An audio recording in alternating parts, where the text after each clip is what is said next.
Good morning. Once again, I'm going to introduce myself. I'm Olga Wałkuska. I represent the CERT team dealing with cybersecurity in Poland. It's hard to present after Łukasz because this presentation was excellent, and so it's a challenge for me, but I hope I will manage.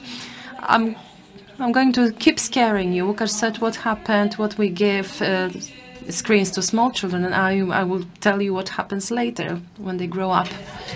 But to make it sweeter, we all know this campaign, so I salute Łukasz. It must look awful on this large screen, so I apologize. Wojtek, who is also 12 years old. This is a thing that, in my view, has started the debate in Poland, has set some convictions of what threatens children in online. I think it did the job for 3 generations. So this year, the campaign is 20 years old, and it is my deep conviction that when I was a teenager, this was a narrative, a current narrative. Beware, you never know who's on the other side of the screen, but who was directed to my parents. So that is the current generation of 60 years old. So we, 30s, 40 years olds, and our parents, 60-year-olds. When we think about safety in online, we see this gentleman. But 20 years have passed. We use now the internet in a completely different way than at that time. And I think that the challenge has changed a bit, as well as the threats have changed. At the beginning, I was to talk about the fact that if Wojtek was really 12 years old, this wouldn't change much. But during the research, I reached even more interesting conclusions that I will share with you at the end of the presentation. But let's begin with what you think, what crime is among children. What do you think children might do online? Okay, but it's a small thing. We cannot, prosecute them for that. Honestly, I thought I would hear this, cyberbullying. That this is the first thing that comes to mind. What's wrong that kids do online? They cyberbully their peers. That's not good, especially since the topic concerns, according to research, 60% of teenagers. That is the majority of teenagers. Children shouldn't experience this type of behavior online, and we can of course, state that it's not teachers or adults who bully kids. They do this to each other, but I'm not going to continue this topic. If you are interested in it, then after the coffee break, I think there will be an entire presentation on this topic. I will gladly learn more on this topic, but if not cyberbullying, then perhaps a genius hacker, a boy, usually a boy, unfortunately. I would like these to be girls as well, who encodes the full matrix, and he is, wow, an individual, an ingenious individual.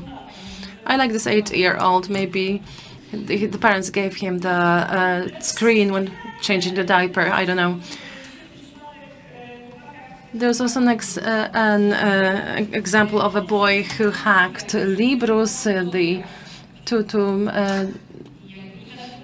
excuse his absence at school, but unfortunately the spelling was wrong, so he was caught.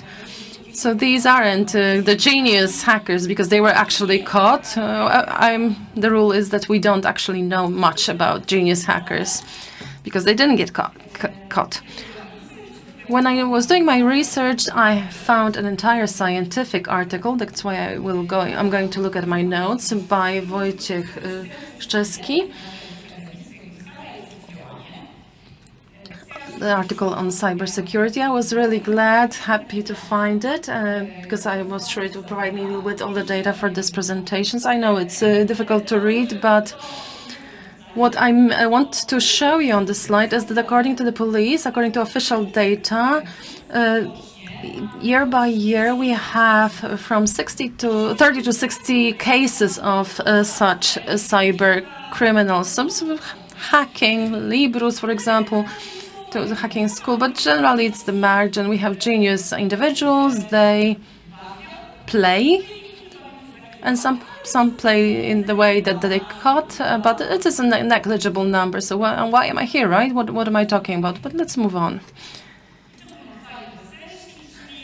And a slide without content. So we talked about genius hackers, but what is the actual cyber crime in Poland like? Pornography, I think, is illegal. Okay, that's a big thing. Sorry, I cannot hear the questions or comments made without a microphone. This is an important thing, but statistically, what is the most common form of cybercrime? The most common cybercrime is phishing. I think that as you sit here, you've all received a text, for example, that the package parcel will not be delivered because you have to pay additional money. Or a Nigerian prince needs $100, right? And you will be paid very big reward. Yeah, an American soldier, of course, exactly the same case. And this is very common. Cybercrime is not a genius hacker sitting in a dark room with mom bringing him meals. No. Cybercrime is pay 2 zlotys because your parcel will not be delivered. And how do we know it, and what does it look like in numbers? In numbers, it looks like this. In 2022, there were 25,000 incidents reported. In 2023, 41,000. And this year, till the end of August, we already have 29,000 incidents. As certs, we take reports from citizens, so every undelivered parcel will come to us. Not the parcel, of course, but the report of this text. It would be cool, actually, if we got all the parcels. And how do we know it, and why do we receive such incident reports? Because CERT is not cyber police. So we collect reports on false websites, such false texts, but we do not chase the criminals, actually. We follow the website, which after such a report we analyze and shut it down, or it's on the list, and you see the screen that is probably an attempted fraud, and completely somebody else deals with enforcing, with the enforcement. When we cooperate with this Bureau of Enforcement of Crimes, cyber crimes. So keep that in mind, that we are not doing this. Some other agency does that. Why am I talking about phishing? I was supposed to talk about kids, and I showed some data. I told you who we are, what we do, but what is it all for? In the course of our activities, we came across a group on Telegram. Do you know what Telegram is? No, okay. Telegram is an internet communicator like Messenger, WhatsApp. But Telegram is perceived, my colleagues noted that it is considered safe. And why is it considered safe? Because theoretically the conversations are ciphered. So what is between the users is a blur if somebody transcepts it. But for this to be ciphered, you have to actually mark an option, a proper option. So actually, it's not ciphered. So Telegram, besides common communication, we have groups. Groups on Telegram, it's not a group chat in a way. It's the entire community. It's like internet forums. There are topics. So this is a live thing. But what is interesting, groups are not ciphered at all. So the content of these conversations can be intercepted easily. But what is good from the point of view of cyber crime is that the owners of Telegram don't want to render these data available. But it's not a matter of them being ciphered, but it's a matter of an agreement. If owners of the Telegram decide one day, okay, why not, let's cooperate, then it's all done. So my colleagues came across such a group dealing with phishing. I just took a peek there, and it was unbelievable what was happening there. Within these groups were mainly kids, if I may say so. So older teenagers, not full of age, but we're not talking about 10 years old, of course. So 16, 17 years. What were they doing? They were dealing with phishing. And what is... I still cannot believe it, even though I read it a week ago. There was an entire infrastructure built, because sending to somebody a false payment box, creating a website, this isn't an easy thing. I cannot do it, right? So I assume that the 17-year-olds who can program well enough to create a website looking like Allegro, it's a bigger thing. Here, however, there was a bot. So the bot led a user step by step. So it was enough to click correct buttons. I want to generate a vintage website. What do you want to sell? There's a photo. Where does your seller come from? There's a payment gate with the account of the owner of the bot. And you could take over the accounts that you steal from internet. And then you find a person who looks for an item, and they get an offer for a 50% of the market price. So it's not a great Nigerian prince or a heritage of a distant cousin from abroad. It's just whatever I'm looking for, but half price. Why? Because someone is moving or changing houses or doesn't want the thing anymore. So I click and I buy. And that's how it used to work. I'll tell you in a moment how many teenagers were actually engaged in this activity. So the role of a teenager was to generate an offer, find a person, and convince the person to click. And I'm warning you, if the payment gate has blick only and there's no other option, think twice. That was the patterns. All of the payment gates had one thing in common. They allowed blick as the only form of payment. Then what happened next? When we have a buyer, the buyer clicks, and 60% of the amount was transferred automatically to the account of the teenagers that did this fraud, and 40% was transferred to the group manager. So I think that for kids, this is a way of spending time in front of laptop, clicking, getting money, and everything works well. So that's a con person.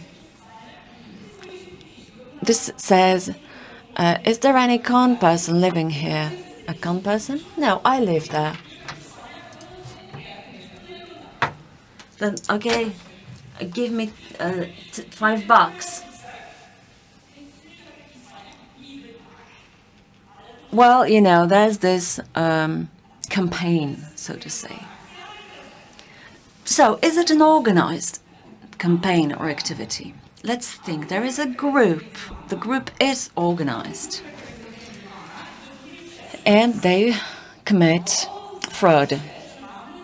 So it seems that we have a criminal organization. And suddenly, out of activity that is called finding offers, those kids that are just the lowest levels of pyramid, they end up with criminal organization charges. But kids don't know that. They're just like little soldiers. And in a group like that, if you send the offers well, if you collect your money well, you can get a promotion. And the more you get promotions, the more you may be aware that it's not an innocent game. Now, official data. I told you that according to official data, there is, let's say, 60 minor cyber criminals per year. And in the group, there's 6,000. In that particular group, there were 4,000 in a single group. Not all of them sent the offers, but taking into account the specificity of the groups, those kids that actually sent out offers were just a percentage of them. But there is a group for frauds, and there are 4,000 kids that are interested in frauds and phishing. Maybe they don't do it yet, but they're interested in reading, learning. But this is one group only. What do you think? Is it a lot? There are very many groups. So this one was identified, but was it just dismantled? I'm not sure. The center that we cooperate with, they undertook action. But you know what it's like. We closed one of them and 2 groups stem out of that first one. So there are people, definitely, who send out the fake messages about the InPost, which is the parcel delivery company. Why? Because they gain money and it gives dopamine, and that's real money. No TikToks, no, nothing else, no social media can do better. So there's real money, but am I doing anything wrong? I'm just sending offers. I mean, what, stupid people pay their money? Well, yeah, but you can clearly see it's a fraud. So if they're stupid, this is fun, isn't it? Yes. So there's a child with a laptop and the parents think it is so gifted. What do colleagues see? What do group managers think? They just don't care. And this hacker, they think they're great. They think they're awesome. I am a great person, I rule. What is the reality? The reality is that you're stealing from people. And what about the Central Office for Fighting Cyber Crime? Well, officer, I was just sending out emails. This is my last slide. Thank you. But let's go back to the first slide that I showed you, and there was a Wojtek from the very first campaign. Despite the changes and the reality of using internet, so Wojtek may not be stalking Anya or Sebastian or Christian. The goals are different, but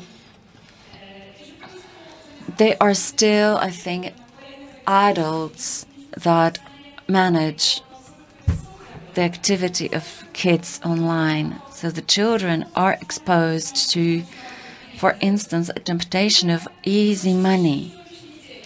And they may think that it's okay until they realize that there are wrong things going on. And I heard that really the children that were too young, well, some children were too young to fall under the rules of the organized crime, but some were not, and this is not fun anymore. And It may seem harmless because it's only online, but it may end up with very real consequences. Thank you very much. Bardzo dziękuję. Olga, nie Thank you, Olga. Stay with us, please. Okay, I already died, I must tell you.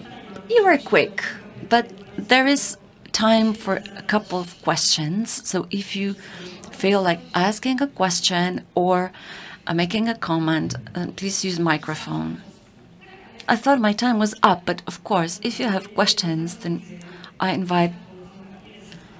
Yes, there is a question. And now I'm stressing out. Just out of curiosity, I have a question. Irena Górecka from the Office of Electronic Communication. Are you able to identify the domains that are on the alert list because they knew that teenagers were involved in those activities?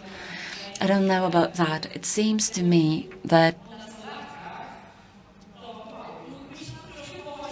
I really had to go, to rooms of my colleagues to learn more about teenagers and go around and find information.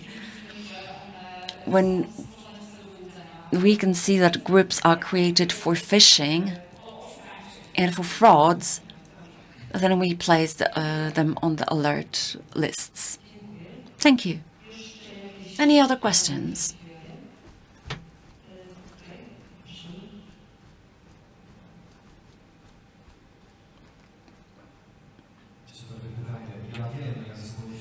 I know how to report fake messages, but maybe you don't know everything. Can you take us step by step or tell us what's the message or the address? Oh, thank you. I'm very grateful for an easy question. Well, how do you notify? How do you report text messages? Use the option forward. And the number is 8080. So please don't send pictures. Pictures are a problem because we cannot copy the data out of a picture. So please just text us with full written messages. In terms of reporting websites, emails, anything that is worrying online, then there is a website that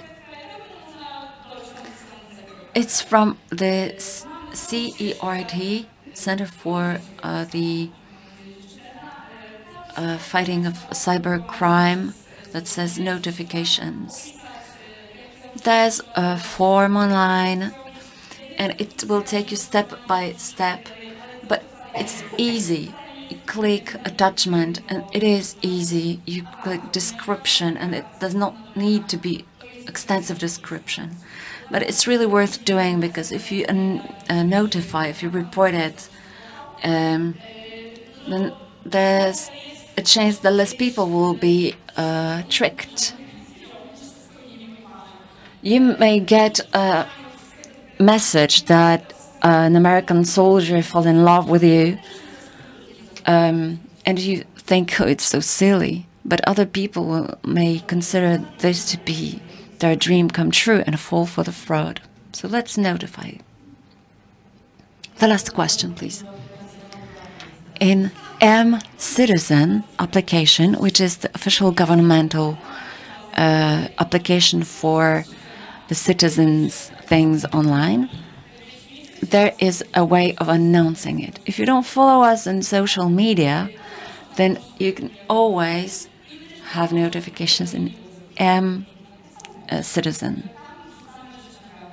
And we put only important things there. Thank you.